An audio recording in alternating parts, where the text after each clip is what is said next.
All right, this week, one of the two options we are going to make is a strawberry rhubarb cobbler. And I was trying to come up with something that was going to go with the weather. It's supposed to be nice and warm and sunny this week. So I thought that some fruit desserts would be awesome. So I went to Sprouts and I found some frozen rhubarb and some frozen strawberries. Now, if you would like to use fresh, absolutely fresh is great. Don't feel like you have to use frozen. Fresh is probably better, but this is what I could find today. So this is what we're going to use and it'll work great. So we are going to do 1.5 pounds of rhubarb. So that's 2 of these bags. It's pretty. It's a nice color. It's kind of a raspberry color, but it looks like celery. So it's kind of a strange food, but it's delicious. And then strawberries. So now we have lots of fruit in there. And the next thing we're gonna do is I have an orange here, and you can use any kind of orange. We have a funky tangerine orange tree, so that's where this one came from. And I'm gonna use my microplane. You can absolutely use just a regular grater. You don't have to use a microplane. But I do love a microplane. They make me really happy. And you wanna make sure you stay away from getting any of the white. So you only want to zest until it's still orange on the actual fruit. And I think we need a tablespoon. This is a Pioneer Woman recipe, and I like her. She's pretty cool. So there's all my zest. Okay, so I'm gonna get that out of there. And I'll just keep going.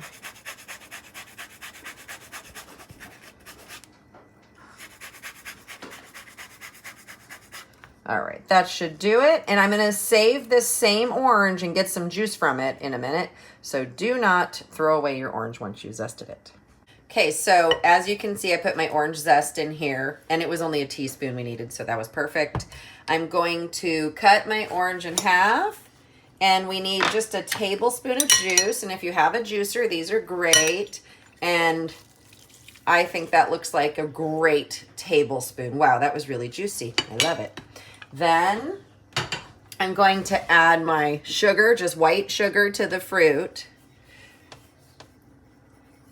I pre-measured this. And my cornstarch. So this is cornstarch. It's going to help the fruit become a little bit more, like the texture be more solid when it cooks. And then also some instant tapioca. And this is really easy to find. It's a regular ingredient. It's over by like the pudding and stuff like that, if you're not familiar with it.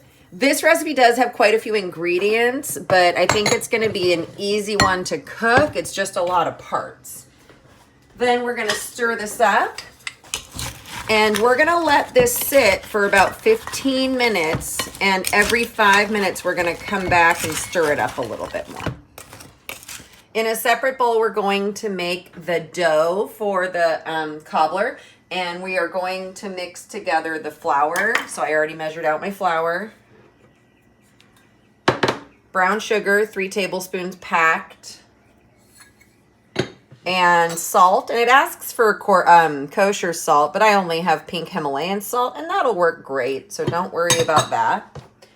And we are going to mix this in just with a whisk, just to break everything up, the brown sugar especially.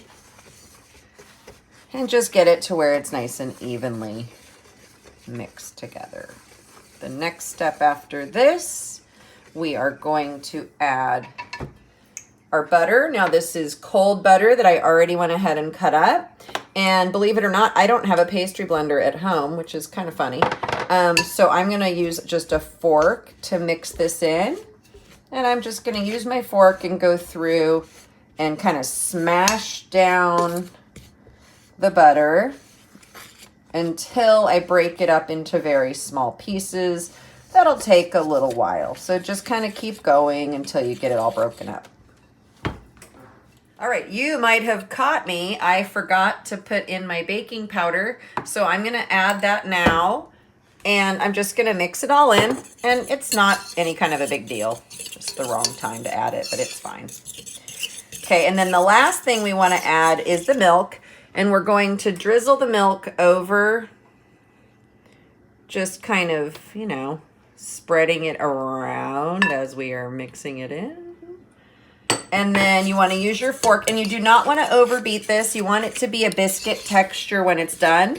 So you want to still have some butter chunks. That's going to make it flaky, and you do not want to over mix it. So it shouldn't be perfect when you're done with this. It should be kind of a shaggy dough. That's what this would be called. So I'm using this deep dish here. You can use any regular 8 by 8 inch square dish. If you don't have an 8 by 8, you could probably use a 9 by 13. I don't think that would be a problem at all.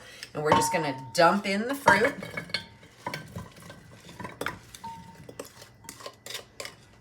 Spread it around a bit. Just getting rid of my bowl. Okay, spread it around, flatten it out.